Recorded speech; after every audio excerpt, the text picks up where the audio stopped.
Mission Vision avec Julie Châtelain.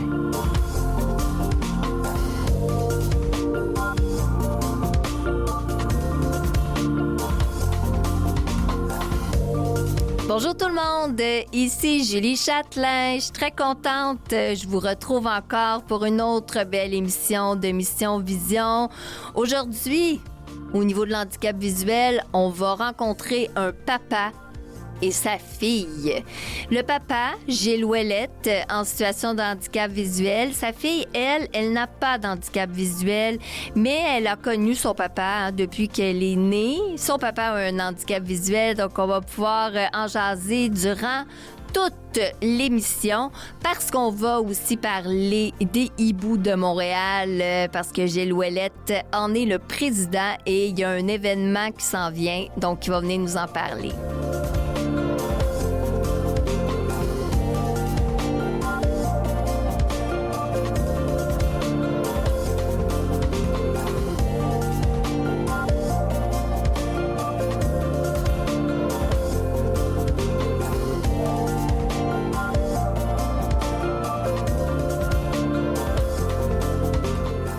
J'ai à mes côtés Gilles Ouellette et sa fille Noémie Ouellette.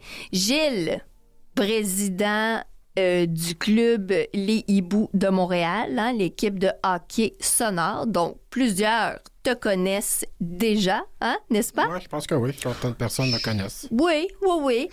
Et en fait, là, moi, ce que je trouvais intéressant, c'est ça, c'est que ta fille s'implique avec les hiboux, justement. Elle est bénévole depuis plusieurs années. Mais c'est le fait de la relation père-fille aussi, là, que elle n'est pas dans une situation où est-ce qu'elle a le défi visuel, mais elle a un papa qui est avec les défis. Donc, moi, je voulais pouvoir aussi entendre parce que c'est ça, tu as 17 ans, Noémie? Oui, exactement. C'est ça. Donc, à 17 ans, avoir un papa qui a un handicap visuel, puis en fait, tu le connais, il a tout le temps eu un handicap visuel, hein? Oui, exactement. Dans le fond, mon père, depuis que je suis née, mais depuis que lui, il a 17 ans, il a un handicap visuel. Donc moi, quand je suis née, je suis née dans ce monde-là et j'ai pas eu besoin de m'adapter. Pour moi, c'est ça la norme. Donc, ouais, c'est exact. ça. C'est comme naturel pour toi, alors que si ça avait été un processus, que là, tout d'un coup, papa perd un peu plus de vue, là, c'est différent. Mais là, c'est comme si toi, il a tout le temps été comme ça. Oui, exactement. Je pense que ça aurait été une histoire différente si, comme vous dites, s'il y aurait... mettons que j'aurais eu 15 ans puis que là, il devient handicapé visuel. Là, c'est sûr qu'il faut s'adapter, il faut changer son mode de vie peut-être un peu aussi, ses habitudes de vie. Puis, sauf que vu que je suis née avec un papa qui est handicapé visuel, moi, pour moi, c'est ça qui est normal. C'est ça qu'on m'a appris. Tu sais, exemple, s'il me pose une question, je sais que je vais répondre avec des mots et pas en hochant la tête. Par exemple, si je suis à l'autre bout de la maison, tu sais, si je suis pas à côté de lui... Autour de la table, là, ouais, c'est ça. Tu sais, même si je suis à côté de lui à la table, je vais pas répondre nécessairement avec un hochement de tête, je vais vraiment répondre avec des mots. Puis si mon expression faciale, tu sais, il la voit pas nécessairement, donc aussi, des fois, c'est ça qui fait un peu qu'on se pogne parce que je fais beaucoup de sarcasme. Puis vu qu'il voit pas mon expression faciale, des fois, ben là, il faut qu'il y ait ma mère qui fasse l'arbitre entre les deux parce que là, des fois, c'est vraiment juste ça, mais à part ça, je pense que c'est pareil, là. Ouais. Tu sais, puis moi, ce que je trouve intéressant, justement, monsieur Gilles, la perte de vision est arrivée, c'est ça, avant d'avoir les enfants. Oui, moi, j'avais 17 ans quand j'ai perdu la vue. Donc, c'est arrivé en l'espace d'un été, là, J'ai fini mon secondaire 4, je voyais parfaitement. J'ai commencé sur secondaire 5, j'avais perdu 95% de ma vision, là. Fait que, puis... j'ai eu mes enfants à 40 ans. Là, fait que OK. Mais la perte de vision, elle, est arrivée comme ça. C'est la maladie de Leber que j'ai, donc s'est déclenchée dans mon cas à 17 ans. OK. Donc, c'était vraiment soudain. Là, dans l'espace d'un été, j'ai perdu 95% de la vision. Donc, tout le début de ta vie, finalement, tu as appris à conduire, tout ça, là. J'ai eu un permis de conduire à 16 ans, j'ai acheté une auto au mois de mars de mes 17 ans, j'avais acheté une auto. Puis l'été de mes 17 ans, j'ai arrêté de conduire. La dernière fois que j'ai conduit, je pense que j'avais une vision comme la mienne à peu près. Là. Parce que c'était en secondaire 5, on commençait la première journée d'école dans le juge notaire. Puis je suis resté en campagne, de Saint-Esprit, dans le coin de Joliette, un petit peu avant Joliette. Fait que j'avais juste une demi-journée d'école. Je dis, je vais y aller en auto.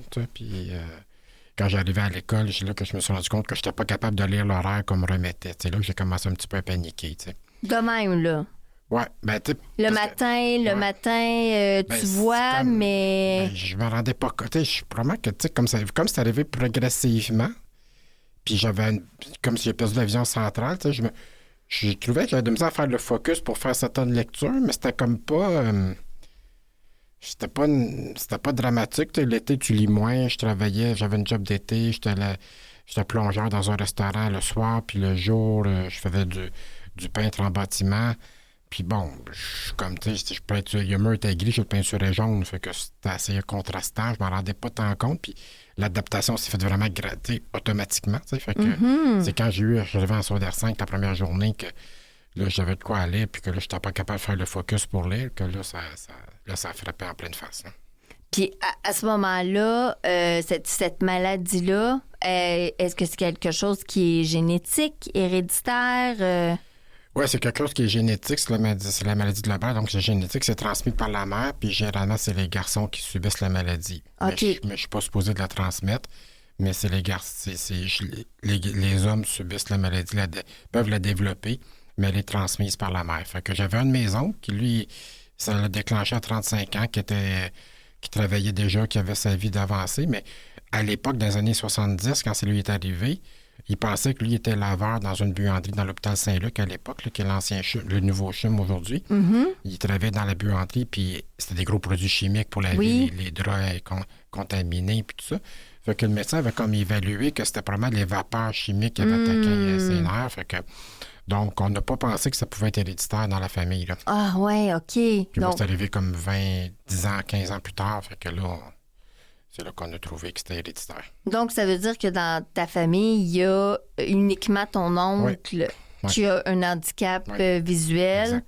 Donc, c'était quasiment comme si c'était tout nouveau pour toi parce que personne ne s'attendait non, exact. Moi, personne à ça. Là. Puis lui, sa vie était comme... Il a pu rester comme ils ont changé de poste, mais il a pu continuer à travailler où ce qu'il était. T'sais, il y avait déjà certains éléments d'établi. Moi, comme j'allais vers le secondaire 5, j'ai perdu ma vision. J'allais vers le cégep, je voulais aller en sciences pures au cégep par la suite. Puis là, ben, je suis plus capable de lire, pas capable de voir au tableau. Il a fallu que je me réadapte. Donc, c'est pour ça que par la suite, je suis même allé... là, il y avait des tests, on ne savait pas ce que j'avais. J'allais pas avoir la sclérose en plaques. Le temps qui déterminait c'était quoi le bon diagnostic. T'sais. Donc, ça a pris quelques temps. Donc, l'année a continué. J'ai diminué des cours dans mon horaire à l'époque au secondaire. Puis là, il y a un professeur de l'école Jacques Ouellette, qu'on appelait à l'époque les professeurs itinérants, qui est venu pour supporter l'école. Puis là, ben, j'ai fini de cette année-là, mais j'avais pas les cours de base en chimie pour aller au cégep. Puis je ne savais pas vraiment comment étudier comme personne non-voyante. Fait que, donc, ils m'ont proposé d'aller à l'école Jacques Ouellette la deuxième année pour aller apprendre le braille puis faire les cours qui me manquaient pour pouvoir rentrer au cégep. Fait que j'ai accepté ça. Donc... fait que t'es allé à Jacques Ouellette, tu as appris le braille. J'ai appris le braille. Pour aller au cégep après. Pour aller au cégep après. Puis c'est là que c'était un changement d'avis que là, j'ai vu. Parce que quand ça m'est arrivé, je connaissais aucune personne. Tu sais, mon oncle, pour moi, c'était pas vraiment un exemple. Il avait déjà un emploi, il travaillait. Mais des jeunes de ton âge. Mais des jeunes de mon âge, tu sais, qui devaient faire un cheminement, trouver.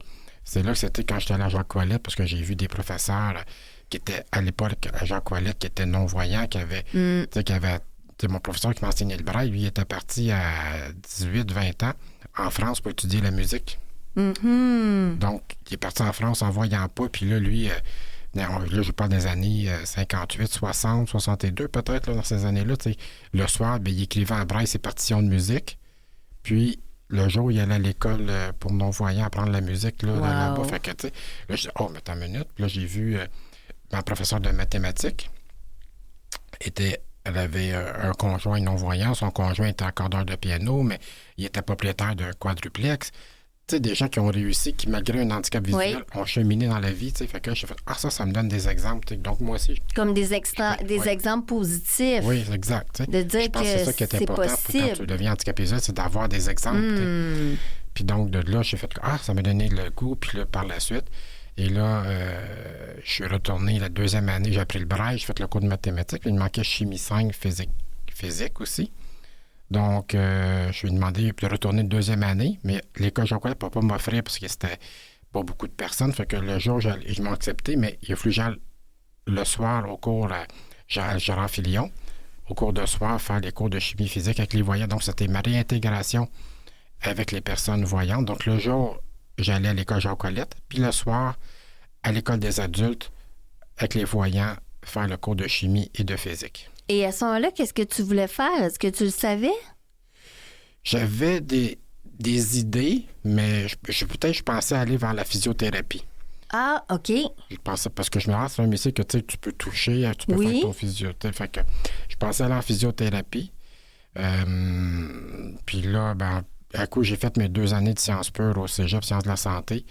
J'ai dit, j'ai relevé le défi, parce que c'est assez dur. Je pense que j'étais parmi les premiers. Par la suite, il y en a eu d'autres, mais à l'époque, on m'a dit que je suis peut-être parmi les premiers à faire un cours de sciences pures. Bien, c'est ça, j'allais dire. Sciences pures avec un handicap visuel, une cécité presque complète, là. Presque complète. Non, il n'y en a pas des masses, là. C'est ça. Fait que, après la terminaison de mon DEC, là, dans le sciences, j'ai dit, je pense que c'est assez les sciences. De là, j'ai trouvé un autre chemin. J'ai rencontré un conseiller en orientation qui était au cégep du Vieux-Montréal, où j'ai fait mon cégep. Puis, il m'a invité à venir aller dans son cours, qui était elle enseignait également dans le cours de développement de la carrière, qui est un bac multidisciplinaire à l'UQAM, où tu as de l'administration, de l'éducation, puis... de la psychologie. Puis donc, une fois qui m'intéressait, puis là, de là, moi, j'ai fait le bac en développement de la carrière. Puis ma mission était, comme j'ai toujours dit, c'est d'aider les personnes handicapées à s'intégrer sur le marché du travail, à devenir, autant aux études, puis tout ça. Fait que, donc, ce bac-là, ça allait allumer des lumières en moi.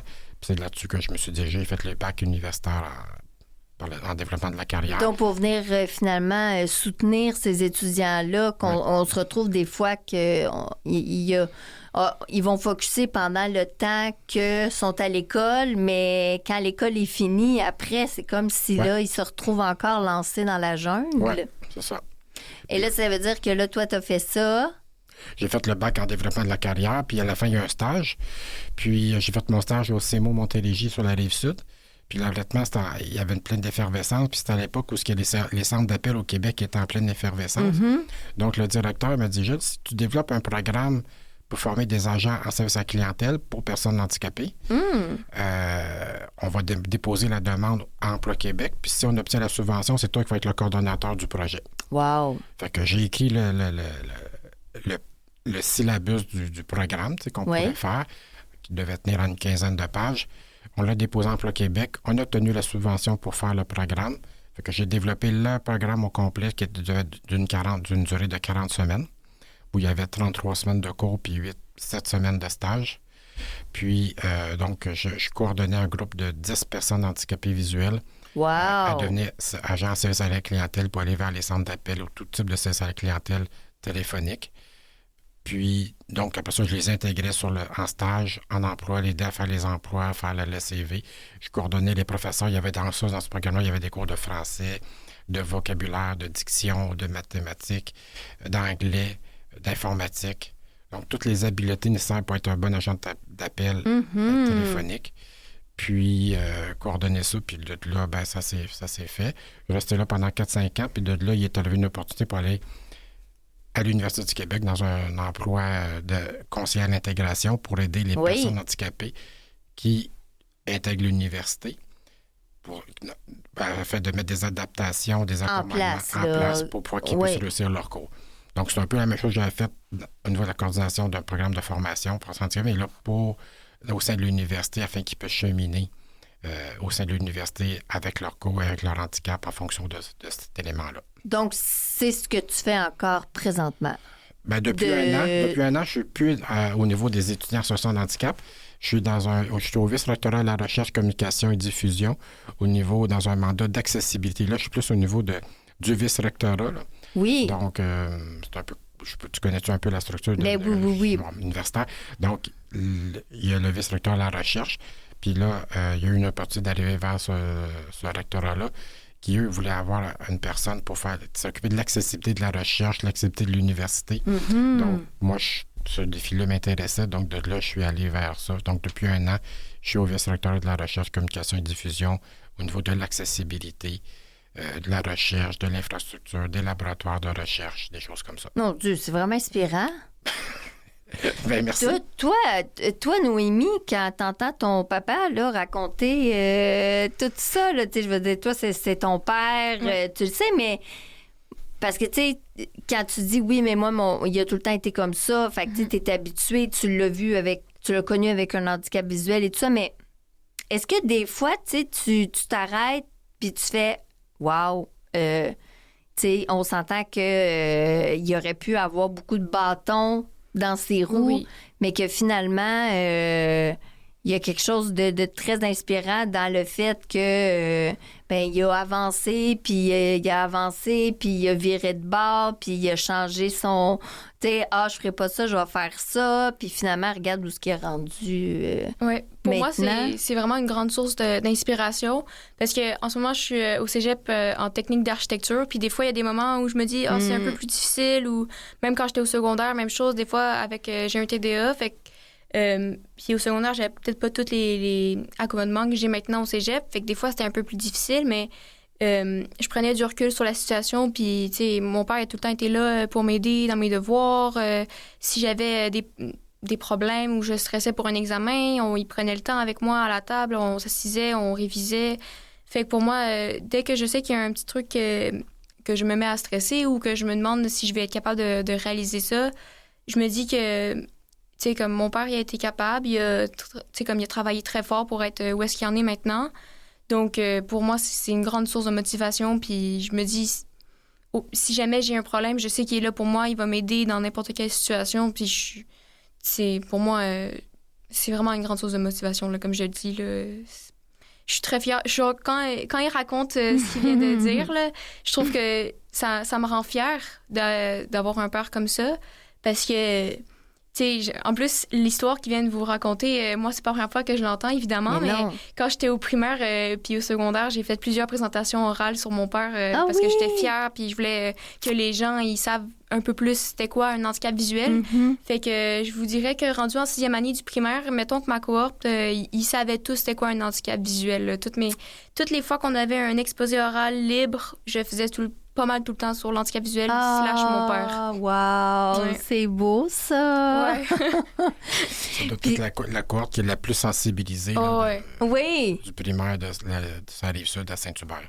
Non, mais en même temps, toutes ces petites graines-là là, qui sont semées, là, c'est juste magnifique. Là. Il y a des petites fleurs qui vont pousser... quand, on ne sait pas quand nécessairement, mais on le sait qu'il y a plein de petites graines qui ont été semées. Puis toi, Noémie, là, justement, tu as dit que tu avais un TDA. Oui. Donc, tu as quand même un défi. Oui, un petit défi, là. Je sais que... comparé à, comme mettons, mon père, c'est sûr que c'est pas pareil, mais oui. Mais c'est pas pareil, mais tu as quand même un TDA. Ouais. Donc, tu as aussi des défis. Ouais. Il y a des moments où est-ce que ton TDA, il te challenge un peu plus, là. Oui, exactement. Puis je suis chanceuse parce que ça a été diagnostiqué quand j'étais au primaire. Mm-hmm. Donc, puis ma mère aussi a un TDA, puis elle est médicamentée.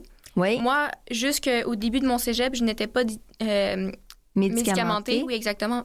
Mais j'ai toujours eu mon tiers-temps au primaire. Donc, je pense que le fait qu'on savait c'était quoi depuis longtemps, ça m'a aidé à grandir avec. Tu sais, je veux dire, je suis habituée... je me suis trouvé des trucs. Oui, tu as trouvé des stratégies. Je sais que des fois, exemple, en rédaction, en français, je vais avoir... je sais que je vais peut-être manquer de temps à la fin. Fait que, je vais peut-être passer l'étape du brouillon puis commencer le propre puis travailler le propre après, parce que je sais que je vais pas avoir le temps sinon de brouillon, corriger puis propre. J'ai pas le temps, là. C'est sûr, là. Puis maintenant que je suis au cégep... j'ai commencé la médication parce que c'est des plus gros cours. Puis c'est surtout la durée du cours qui fait que c'est difficile. Oui, c'est plus long, hein? Parce que ma concentration, après 4 heures, ça commence à être dur. Puis il m'en reste encore une. Puis il y a un autre cours après. Fait que j'ai commencé la médication. Puis ça fait toute une différence, là. Je suis capable d'être concentrée pendant mon cours, entre mes cours, puis après l'école pour continuer à faire mes devoirs. Parce que... Sinon, t'as même du temps pour t'impliquer puis faire du bénévolat. Ouais. Oui.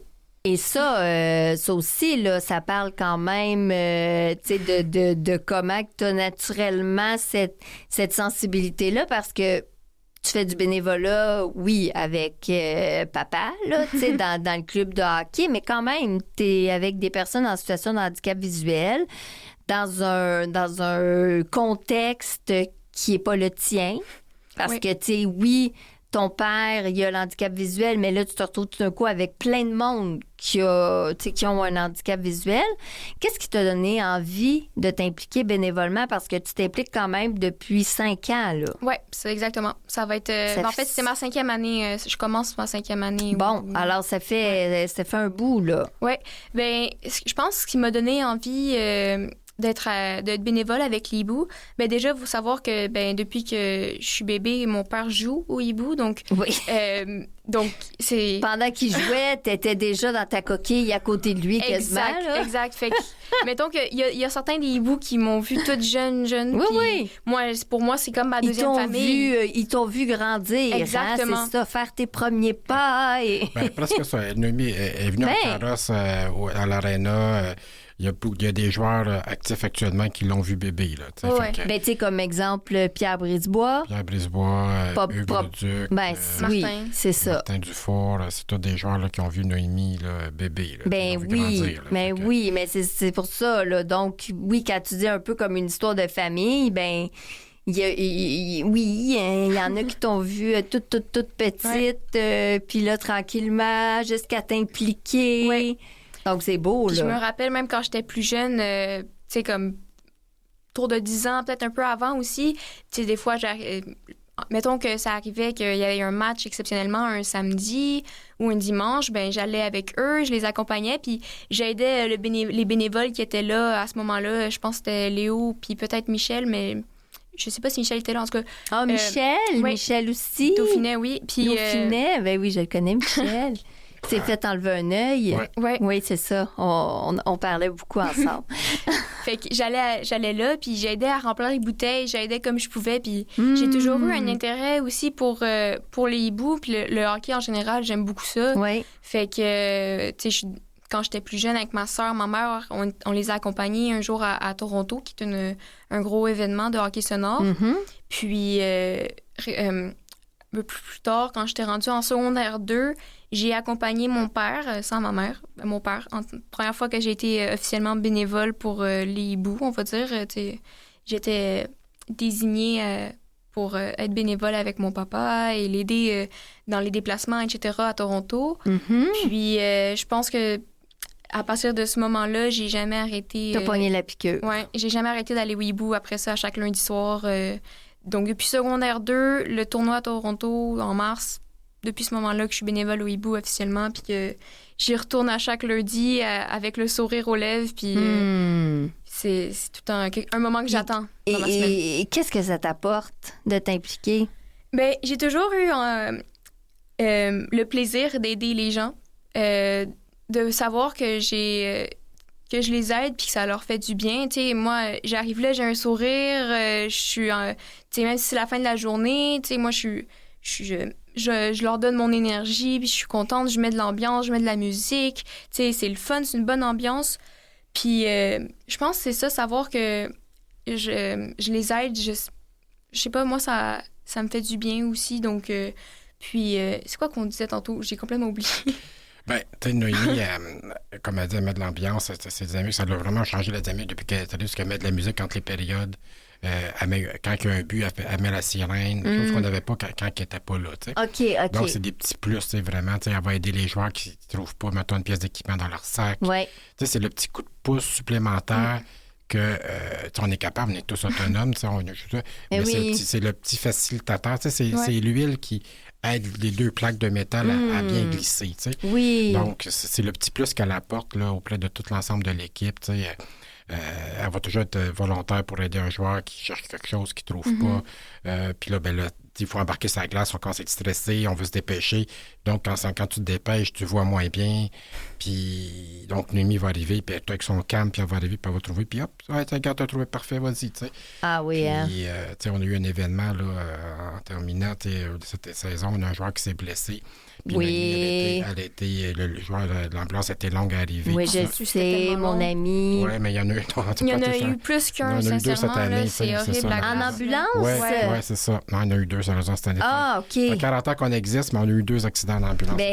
C'est ça. Mais en tout cas, moi, il y a eu Pierre. Puis il y a Jimmy aussi. Ah, oui, c'est vrai. Lui, c'est arrivé avant. Oui, c'est ça. C'est ça. Puis là, Noémie, elle restait avec Jimmy tout au long côté, aussi avec Pierre, puis là, elle était calme. Fait que pour nous, les on n'a plus qu'à continuer, mais comme elle était là, prendre soin, chercher son équipement, acheter les choses, fait que elle a su démontrer pour une jeune personne tout un calme là, vraiment remarquable là, à ce niveau-là. Là. C'était vraiment c'est sublime le calme qu'elle a pu démontrer. Elle a géré la situation avec l'aide de d'autres personnes. Mais quand même, c'est elle qui est un petit peu en charge. Je sais pas pourquoi, moi, dans ces situations-là, mais en fait, je pense que c'est une bonne chose. Je suis capable de garder mon calme puis de me faire une liste dans ma tête des priorités puis tout ça. Moi, je suis pas infirmière, j'ai pas aucune formation à part premiers soins parce que je suis motrice de camp de jour. C'est le max que j'ai dans les soins.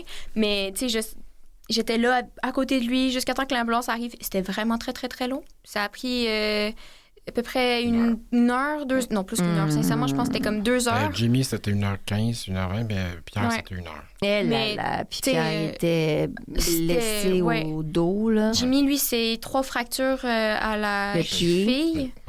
C'était... Au début...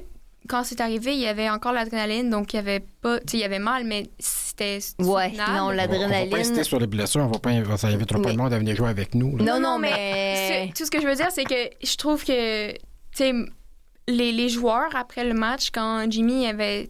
comme il était blessé, puis il allait pas bien, le côté famille, parce que je voyais dans le visage des gars que... ils se sentaient mal pour Jimmy, puis que ça leur faisait quelque chose, puis ils venaient tout le temps checker, même si, comme il fallait qu'ils changent, puis tout ça pour laisser la chambre. Après, ils venaient voir s'il était correct, puis quand Jimmy est parti ensuite, même quand Pierre, même chose, ils sont venus me demander comment ça s'était passé, tout ça, fait que je trouve que c'est vraiment une bonne...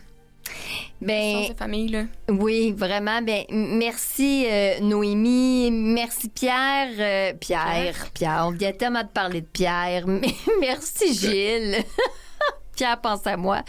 Merci à vous deux. Puis là, on va faire une courte pause. Puis on va poursuivre. On va parler d'un événement qui s'en vient avec les hiboux.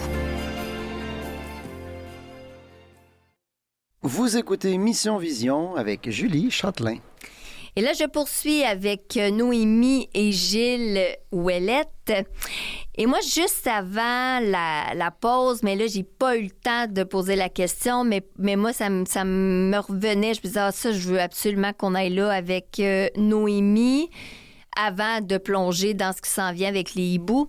Mais Noémie, moi, je voulais voir avec toi un petit peu parce que comme toi, tu n'as pas d'handicap visuel, ton papa en a un, tu t'impliques avec les hiboux, ils ont des handicaps visuels.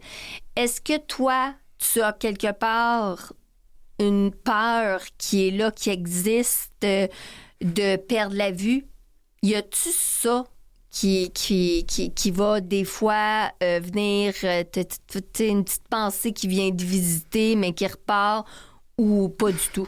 Mais c'est drôle parce que quand j'étais plus jeune, je savais pas que l'handicap de mon père, la maladie qu'il y a, c'était seulement transmissible par la mère. Donc moi, je pensais qu'à 17 ans, moi, j'allais devenir handicapée visuelle comme mon père. J'étais convaincue de ça. Puis dans ma tête, j'étais très jeune, là, c'était une évidence, c'était même pas une question. Fait que j'en ai pas vraiment parlé avec mon père ouvertement. Donc, c'est drôle parce que quand j'étais plus jeune, je me pratiquais à être aveugle. Tu te pratiquais? Ouais. je fermais mes yeux, puis je faisais à semblant que j'étais aveugle pour voir ce que ça faisait, pour me pratiquer au jour que j'allais avoir 17 ans. Donc, des fois, je marchais les yeux fermés ou des fois, mettons que je m'ennuyais un peu en classe, je fermais mes yeux, puis genre, j'essayais de mémoriser où est-ce qu'ils étaient mes choses sur mon bureau. J'essayais de voir si j'étais capable d'écrire en fermant les yeux, des choses de même. Puis, je sais pas, dans ma tête, c'était une évidence à 17 ans. Comme mon papa, j'allais devenir aveugle. Donc, je me pratiquais d'avance. Donc, maintenant, je suis prête à toute éventualité. Je suis une professionnelle. Ouais. T'es prête à ça. Mais toi, Gilles, est-ce que tu le savais qu'elle faisait ça, qu'elle se pratiquait? Non, je l'ai su, il y a pas longtemps. OK. Ouais. Mais toi, comme justement, si je retourne ça de l'autre côté, dans le sens que toi, tu as perdu 95 de ta vision, tu avais 17 ans. Oui. Depuis, ça n'a pas bougé. Non. Ça bougera pas? C'est-tu comme. C'est assez stable, là, à part la vision que j'ai, la vision périphérique qui me reste, je parle un peu de vision, mais comme la vieillesse, un peu comme tout le monde. Ouais. De manière générale, c'est stable. Tu as comme perdu quand même pas mal. Tout ce que j'avais à perdre. La bonne grosse, c'est ça, la bonne grosse partie est déjà partie. Ouais.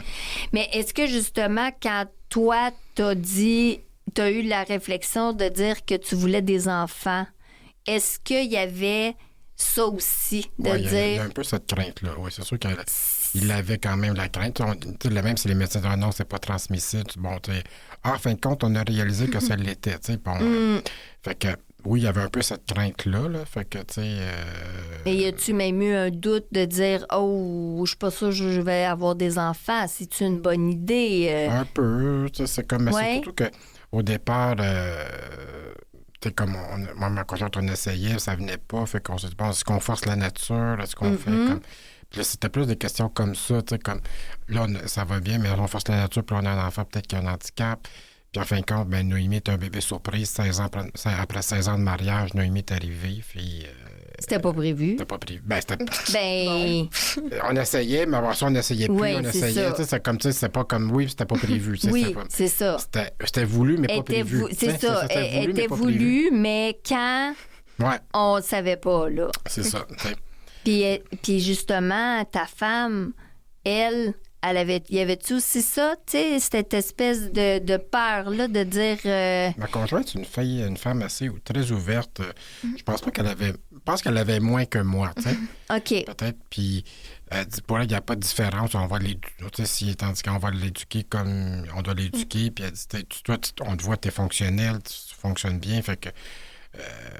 c'est ça, tu sais, fait qu'on n'aurait pas surcouvrir un enfant qui aurait été handicapé. Là. Mais elle aussi, elle avait déjà l'ouverture d'être en relation. Avec une oui, c'est ça. Fait que déjà, elle avait une sensibilité, donc oui, de dire qu'elle a un enfant, ça m'aurait étonné qu'elle dise mon mari peut être aveugle, mais pas mon enfant. Pas mon enfant, c'est ça. Mais moi, je le sais, moi, c'est complètement autre chose parce que moi, c'est dégénératif. Donc, moi, ça fait que je suis née, je voyais de cette façon-là. Mes parents m'ont pris comme ça.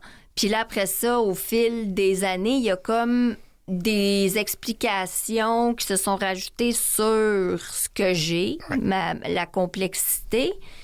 Et j'ai eu aussi cette réflexion-là, ma mère, là, tu sais, de dire... Tu sais, moi, j'ai mis au monde un enfant qui avait juste une myopie, là. Ouais. Puis là, tout d'un coup, mon enfant, on me dit qu'elle va être aveugle. Non. Tu sais, c'était pas comme dans le contrat, là. Ouais, c'est pas dans le contrat. Tu sais, fait que c'est pour ça que je dis ça, parce que, tu sais, des fois, c'est ça aussi, tu sais, c'est de dire, ben là, à voir, comme là, en Noémie. Tu sais, tu vois, mais... Est-ce que, justement, le fait de fréquenter les hiboux, tu vois aussi qu'il y a toutes sortes d'handicaps visuels, puis qu'il y a des choses que quelqu'un qui va avoir 17 ans peut perdre 95 de sa vue, d'autres, c'est à la naissance, puis d'autres, c'est rendu à 45 ans, comme Pierre Brisebois, là, tu sais, que lui, c'est arrivé vraiment sur le tard, mais c'est arrivé. Exactement, comme avec les hiboux, ça me permet de voir toutes les horizons, toutes les sortes d'handicaps visuels qu'il peut y avoir. Puis, juste revenir un peu, comme tu me demandais si j'avais déjà eu peur, j'ai réfléchi pendant que papa parlait, mais mettons que pour X, Y raison, maintenant, je deviendrais aveugle.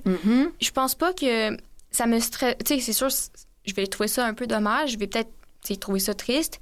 Mais j'ai tellement un bon exemple autour de moi, mon père, mais plusieurs personnes autour de moi. J'ai déjà un entourage de personnes handicapées visuelles qui ont réussi leur vie, qui ont une maison, qui ont des enfants. Tu sais, ils travaillent, ils ont des activités, etc. Donc, tu sais, je sais que c'est possible d'avoir une vie super le fun, puis presque normale, même si tu as un handicap visuel. Donc, tu sais, mettons qu'il y aurait un accident puis que je deviendrais aveugle, je sais qu'autour de moi, il y a tellement de bons exemples que ça me stresse pas tant que ça en ce moment, même si ça serait pas la maladie de mon père que je développerais, tu sais. Parce que, tu sais, je veux dire, j'ai tellement été, comment on dit ça, dans le bain, tu sais, des handicaps visuels et des handicaps en général. J'ai été, tu sais, je suis née là-dedans, fait que ça me stresse pas tant que ça parce que je sais que c'est possible de réussir même avec un handicap visuel ou peu importe. Mais c'est beau. Je trouve ça super inspirant de t'entendre parce que la peur que la plupart des humains ont, c'est de perdre la vue. Ben oui. Parce que la vue, ce sens-là, prend tellement toute la place. Son importance. J'ai déjà vu une étude qui disait que mettons, entre le cancer, le sida, perdre la vue, la perte de la vue, ça arrive en premier qui arrive. Là. Ah oui. Puis tu sais, les gens, souvent, c'est comme...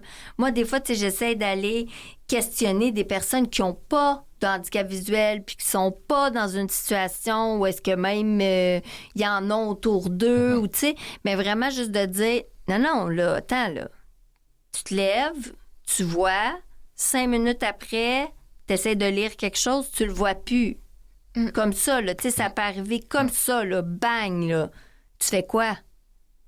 Bien, on dirait que cette réflexion-là, les gens veulent même pas y aller. Parce que c'est comme tellement... tu sais, juste tout ce qui est le rapport à la beauté, tu sais, les réseaux sociaux, tu sais, tout ça, là, comment qu'il y a des choses, tu sais, que... Mais oui, mais c'est visuel, ça se passe dans les yeux. Ben, il s'agit que tu vois plus, puis t'es déconnecté de ça. Ça fait peur là, pour les gens là, de penser qu'ils se retrouvent déconnectés du monde. Parce que c'est un peu ça fait. Comme quand tu perds la vue, t'es déconnecté du monde.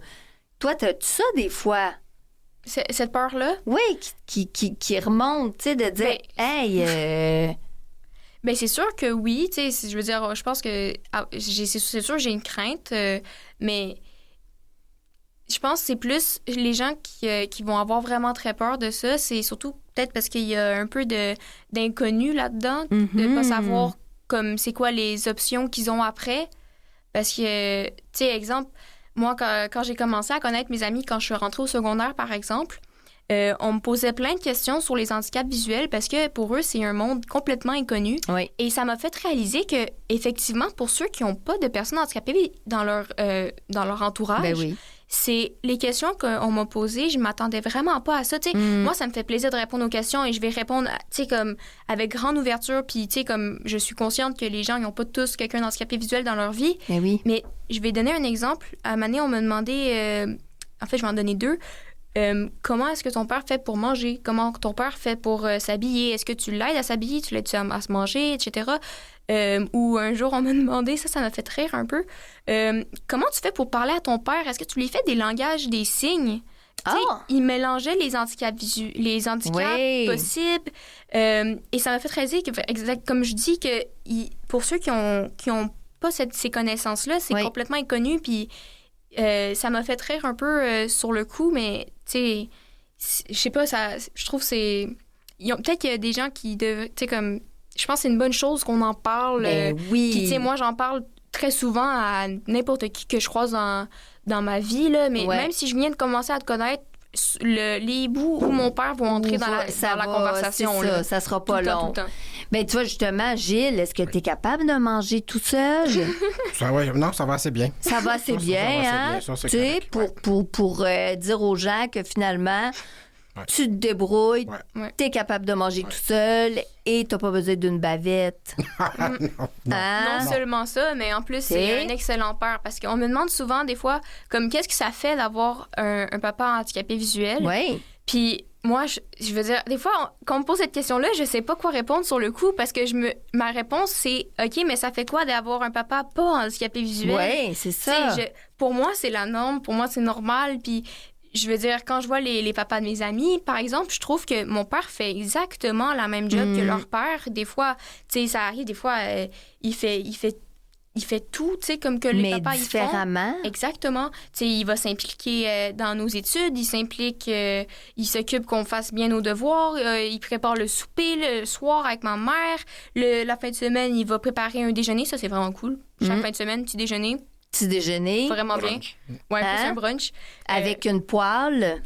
Avec une plaque. Avec une plaque, avec des choses qu'on puisse brûler. Oui, tout à fait, tu sais, toutes ces choses-là. J'ai quelques brûlures. Ben oui. Les enfants, ça cache pas. Ben oui, mais il faut que je le sente, je le vois pas. Mais oui. Mais non, mais ça fait partie du truc. Ouais. Mais tu sais, de même faire, mettons, de la surveillance d'un enfant. Tu sais, c'est sûr que toi, ta surveillance, t'as fait pas pareil. Si t'as ta petite poupoune de 2 ans qui est en train de jouer dans le parc, c'est sûr que si tu surveilles, tu seras pas assis aux mêmes places que les autres personnes seraient. On avait développé un code. Parce qu'ils voient. On a développé un code. J'ai peut-être pas là, mon sifflet. On avait développé que si je sifflais d'une telle façon, elle devait répondre parce que je la voyais plus. Ah, wow! Mais comme... Puis en plus, j'ai pas une voix qui porte. Si je parle fort, j'ai pas une voix qui porte. Oui. Fait que... Mais en sifflant, ça va, le sifflet va aller plus loin. Fait que là, Nomi, elle savait, elle savait que je suis ici, pas. Ouais, je savais qu'il me cherchait, mettons, dans un magasin. Si je n'étais pas dans la même allée, il faisait ce sifflement-là précis. Puis j'arrivais. 2 notes, là. Ouais, c'est. Puis c'est ça, puis c'était votre code. Ouais. Puis toi, tu répondais. Ouais, puis mettons, même dans la maison, quand il n'a pas envie de crier ou il m'appelle de même, puis là, je suis comme, ah, quoi, qu'est-ce qu'il y a? Ou c'est comme. Tu sais, je sais que c'est à moi qui parle ou à ma sœur, là. Mais c'est surtout moi puis lui, je pense qu'on a une bonne complicité là-dessus. Ben ça, je trouve ça fun de dire que c'est ça. Tu sais, il y a comme un moment donné, tu sais, de dire, ben tu peux pas faire les choses de la même façon parce qu'on va pas se le cacher, là. Il y a un handicap visuel. Donc, c'est sûr que tu peux pas faire les choses de la même façon que quelqu'un qui voit. C'est sûr. Il faut trouver des façons de faut trouver d'autres façons de fonctionner. C'est ça, d'autres façons. Et que, naturellement, ben, dans ton quotidien, ça paraît plus parce que tu es tellement rendu habitué, mais ça demande de l'adaptation. C'est ça. Puis c'est pour ça aussi que même avec ton travail, ben, tu le vois avec les étudiants. Tu peux les amener à faire leurs études comme les autres, mais ils ont besoin d'avoir plusieurs adaptations. Ben, il faut juste trouver la voie pour qu'ils puissent le faire. Pour le faire, c'est ça. Il y a plusieurs façons de monter une montagne, tu sais. Mais oui. On peut la monter en voie directe, on peut monter progressivement en faisant le tour. Ça va juste être plus long, mais on va y arriver pareil. On peut, se faire porter par quelqu'un d'autre, monter en montagne, mais ça, c'est plus facile, là, mais pour toi, tu sais qui se fait porter, mais oui. tu es allé quand même en haut, tu sais. Fait que, je veux dire, il y a différentes façons, puis dans mon travail, c'est de trouver des façons, puis dans ma vie, puis c'est un peu aussi à Noémie, les choses que j'essaie d'y enseigner, tu sais. Il y a différentes façons de faire les choses, trouve la tienne, tu sais. Oui. Fait que je pense qu'elle a bien trouvé, mais c'est ça. Mais c'est comme ça la vie, hein, il faut trouver sa voie. Puis... Oui, mais je pense qu'on le voit, toute la force qu'elle a en elle. Là, son papa était un beau modèle pour elle. Et à chaque fois que je fais un petit compliment, on le voit, il y a comme un petit... je sais pas comment le prendre. Mais, OK. Puis là, on a parlé des hiboux. Puis là, toi, Noémie, tu t'impliques dans les hiboux. Toi, Gilles, tu joues depuis la nuit des temps. Tu es président aussi du club. Mais pas si vieux que ça. Oui, je suis vieux. Oui, je suis président du club depuis 2005 puis je joue depuis 2000. Ben c'est ça. Ouais. Donc, ça fait 20 ans président, 25 ans, 26 ans joueur. C'est ça. Ouais. Donc, une grande carrière. Ouais. Et grande carrière, grand pouvoir. Il y a un événement qui s'en vient bientôt. Oui. Un genre de marathon, Ouais. hockey, Guinness, record Guinness, tout ça mis ensemble. Tout ça mis ensemble. OK, ça, c'est quoi? Ben, c'est son travail. On veut on veut créer un record Guinness du plus long match de hockey sonore. Sonore. Sonore. Parce que ça existe, là, il existe le plus long match de hockey qui se fait en Alberta tous les 2 ans. Eux sont rendus à 221 heures de hockey à jouer, tu sais. Mais ils voient. Mais ils voient. Mais oui. C'est pour ça que nous, notre particularité, c'est de faire le plus long match de hockey sonore. Mhm. Donc, on a déposé une demande à Guinness. Et puis, malheureusement, on n'a pas encore l'acceptation. Puis là, on commence à être un peu stressé. Fait que de là qu'on a comme... on a comme repoussé l'événement en 2026 pour le record Guinness. Mais ce qu'on va faire au mois de mai prochain, c'est de se pratiquer puis on veut faire un match de 4 heures. Parce que le record Guinness qu'on veut faire, il va être de 8 heures. Tu sais, pour commencer. Ça va être... Donc, on va en 2026. Le 8 heures, dans le fond, c'est parce que 8, ça n'a jamais été dépassé. Ça n'a jamais été bien. 4 heures... En hockey sonore, ça n'a jamais été fait, mais tu sais... Ben même 4 heures, c'est du stock. C'est un peu pour se trouver, parce que quand on va faire 4 heures, il va y avoir des joueurs qui vont avoir des pauses, il va y avoir comme des trios qui auront des pauses. On va se trouver une genre de routine, tu sais, de fonctionnement. Il nous faut des bénévoles. Fait que c'est comme un avant Guinness qu'on veut faire au mois de mai prochain. Puis tu sais, comme Noémie, avoir la liste, moi, je vais lui préparer la liste des joueurs, puis elle va dire à tel joueur que... Cette période-ci, c'est toi qui es en repos, tu peux te reposer, tu joues pas. Ouais. Les autres, ceux qui sont en repos, font embarquer. Donc, il faut comme avoir une routine. Puis, on veut que ça dure 8 heures, mais on veut qu'il y ait vraiment 8 heures de jeu. Comme là, quand on va se pratiquer, ça va être pour 4 heures. Donc, au mois de mai, on fait la pratique un peu de ça. Comme la générale? Oui, un peu comme une générale. En plein ça, c'est un bon terme, merci. On veut faire la générale. Ça, c'est quand? Ça va être le 2e samedi de mai. OK. Possiblement. Là, on attend la confirmation de l'Arena. Comme ça a bougé beaucoup depuis qu'on s'était comme confirmé. Je suis désolé, c'est ça. Ça a comme bougé. Là, Mais donc, là... Mais là, je comprends d'avoir repoussé. Oui, on a repoussé le Guinness parce que on n'avait pas l'acceptation. Puis que quand tu viens avec le Guinness, quand il t'accepte, ça vient avec un cahier de charge. Wow. Puis on ne voulait pas être stressé pour manquer cet événement-là. Puis comme on dit, on n'a pas l'occasion de faire 2 fois une bonne première impression. Hein? C'est comme quand tu... Fait que donc... Le record Guinness, quand on va l'homologuer, on voulait bien le réussir. Fait que donc là, on voulait prendre le temps de faire les choses. Fait qu'on dit, on va bien temps d'avoir l'acceptation, que notre demande soit acceptée. Il y a toutes les choses qui viennent avec ça. OK. Bien comprendre le cahier de charge. Donc, le Guinness va être en mai 26. OK, le Guinness va être en mai... Avril 2026, oui. Papa, on est en 2026. On est en 2026. 27, excuse-moi. OK, c'est ça, parce que là, 27, quand tu disais que ça a été repoussé, mais là, tu me parlais de mai. Oui, parce que dans ma tête, je suis encore en 25, c'est pour ça. OK, c'est ça. Oui, donc en Alors, 27. 2026, en mai, le 2e du mois de mai. Oui, ça va être la générale. La générale. Oui. Et là... Avec les Guinness, 2027. Oui. Mai. Oui. Donc, 1 an plus tard. Oui. Qu'on va probablement aussi organiser en collaboration avec Altergo. Qui font le défi sportif. Là.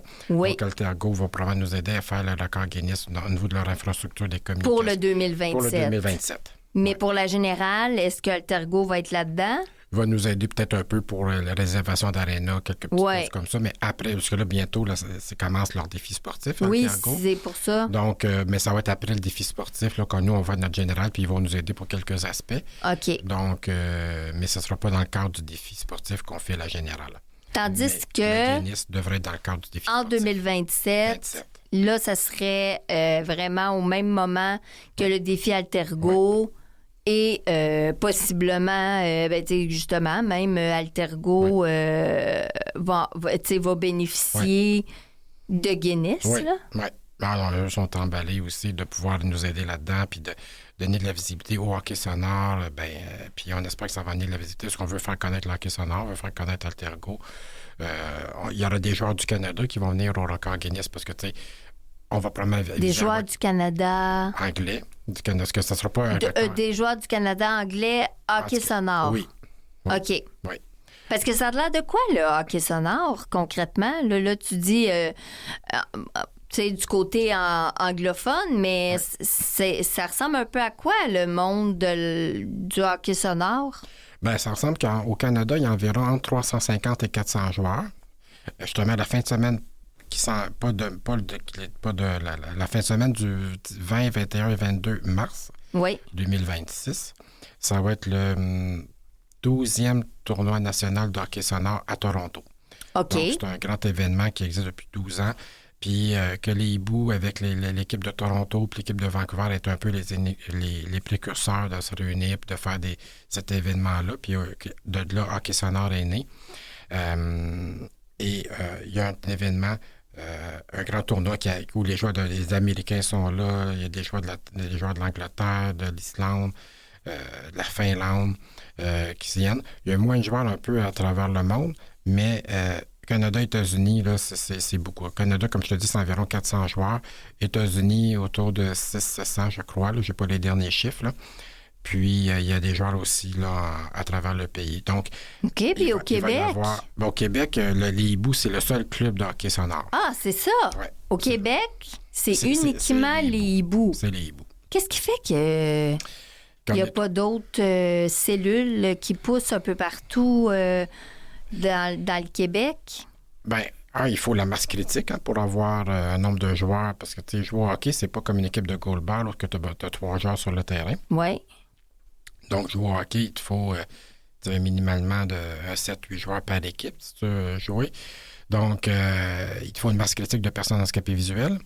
Il faut une aréna, il faut que tu puisses te déplacer. Donc, Montréal, on a la configuration. Oui. On joue à l'aréna Francis Bouillon, qui est à côté du métro Préfontaine. C'est plus facile pour l'accessibilité. L'accessibilité, tu sais. Puis, avoir un réseau de bénévoles. Bon, on a Noémie qui est avec nous, mais tu sais, on a des bénévoles comme Robert Gignac, Frédéric Anger. Des personnes qui ne sont pas en situation de handicap. Des personnes qui ne sont pas en situation de handicap, mais qui donnent un excellent coup de main. Tu sais, comme quand on a besoin d'un camion pour déplacer de l'équipement, Robert Gignac a un camion, il nous aide. Frédéric Anger est arbitre aussi avec Robert et Duc.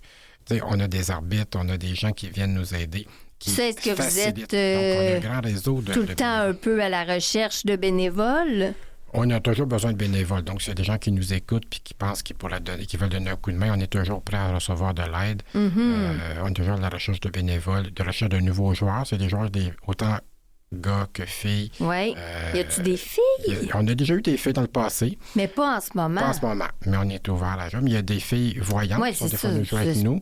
Mais des filles handicapées, il y en a eu dans le passé. Qui sont déjà venus jouer, mais on n'en a pas en ce moment. Est-ce que ça serait... Parce que dans le fond, vu que c'est hockey sonore, est-ce qu'il est question que ce soit comme un peu le goalball, c'est uniquement des personnes en situation de handicap visuel, ou au hockey sonore, il pourrait y avoir des personnes qui n'ont pas d'handicap visuel, mais qui viennent jouer, exemple, avec un bandeau? Oui, non, oui. Oui, mais non. Oui, mais non. Dans le sens que, oui, on accepte des joueurs, mettons, pour compléter des équipes, pour que ce soit un jeu plus agréable. Si on n'a pas assez d'handicap visuel dans l'équipe un soir, on va prendre des joueurs voyants. Oui. Mais ils n'auront pas de bandeau. Ah. Tu sais, toi, moi, on est habitué de vivre avec notre handicap. On a développé notre proprioception, qui est la capacité de savoir ce qu'est notre corps dans l'espace. Mais je mets un bandeau à un joueur voyant, je mets un bandeau en dessous de son casque de hockey, puis j'envoie de patiner à full pin. Mais non. C'est plus dangereux pour lui et pour nous, tu sais. Oui, dans le fond, c'est mieux qu'ils viennent jouer en voyant. Oui. Qu'il joue tout d'un coup puis qu'il est aveugle. Dans le sens qu'il ne peut pas marquer de but contre nos gardiens visuels, tu comprends? Non, donc, c'est ça. Donc, il va aider, il va faire des passes, il va intercepter, il peut tout faire sur la glace, sauf marquer un but. Oui, puis en même temps, une personne qui a un handicap, qui n'a pas d'handicap visuel, qui vient jouer au hockey avec des personnes en situation de handicap, bien là, on s'entend aussi là, que la personne, l'objectif, c'est pas de planter tout le monde puis de faire comme « Hey, je peux faire des passes, personne ne me voit », puis c'est collaboratif. C'est collaboratif. Les hiboux, c'est un sport inclusif. On vit ça. Moi, mon travail, au sein des hiboux, c'est de rendre que tout le monde ait du plaisir. Quand on accueille un nouveau joueur, là, ce soir-là, quand on a le joueur le plus important sur la glace, c'est le nouveau. Il faut quand il sort de la glace, il me dit « Gilles, j'ai eu du plaisir, je reviens la semaine prochaine. Ouais. » Les hiboux, puis il y a plein de joueurs que tu pourrais en parler. Les hiboux, ça change des vies. Les hiboux, c'est une histoire de famille. On fait des activités l'été. Donc, quand on recueille un nouveau, le joueur le plus important ce soir-là, c'est le nouveau. Fait que, tu sais, quand on a des personnes voyantes, pour revenir à ce que tu disais juste un petit peu avant, qui viennent... Puis, s'ils viennent faire des tours de piste autour de personnes handicapées pour se montrer comment ils sont bons, ça va être le seul soir qu'ils vont jouer avec nous. Ça ne marchera pas. Il faut qu'ils viennent comprendre qu'ils sont là pour aider un jeu. Ils sont là aussi pour avoir du plaisir. Mais le sport est là pour les handicapés visuels. Exact. Et là, tu as dit que, dans le fond, l'événement général, c'est dans le fond, le deuxième samedi de mai. Ça, est-ce que c'est accessible pour monsieur, madame, tout le monde? Oui, que les gens viennent nous voir, ça va à l'Arena Saint-Michel. J'ai pas l'adresse. Saint-Michel. À Montréal, l'Arena Saint-Michel. À Saint-Michel? Oui. Saint-Michel. Oui, c'est la rue Saint-Michel, pas tellement loin, là. Oui? À Montréal, oui. Dans Rosemont, Petite-Patrie, c'est là? Ça, exact. Mon Dieu, c'est quasiment à côté de chez moi. Oui, mais on se peut te voir. J'ai quasiment pas de raison de pas... T'as-tu des patins? Non, par contre. Oui, j'en ai, mais... Je On va te prêter un équipement, on va te prêter l'équipement. Je garantis pas... Puis les informations sont où? Y a-tu un site Internet? Sur notre site des hiboux, on va les mettre bientôt. OK. Le site Internet, les hiboux? Hibouxdemontréal.org. Org. Ouais. Merci beaucoup, Gilles. Ça a été un grand plaisir. Et merci, Noémie. J'ai trouvé ça vraiment beau de vous entendre, merci les de nous deux. avoir reçus. Vraiment. Et, moi, je remercie tout le monde dans cette émission avec mon Mathieu, avec Mathieu à la mise en onde. On est rendu là, Mathieu, hein? Et je vous souhaite une belle semaine. On se retrouve la semaine prochaine. Bye bye tout le monde.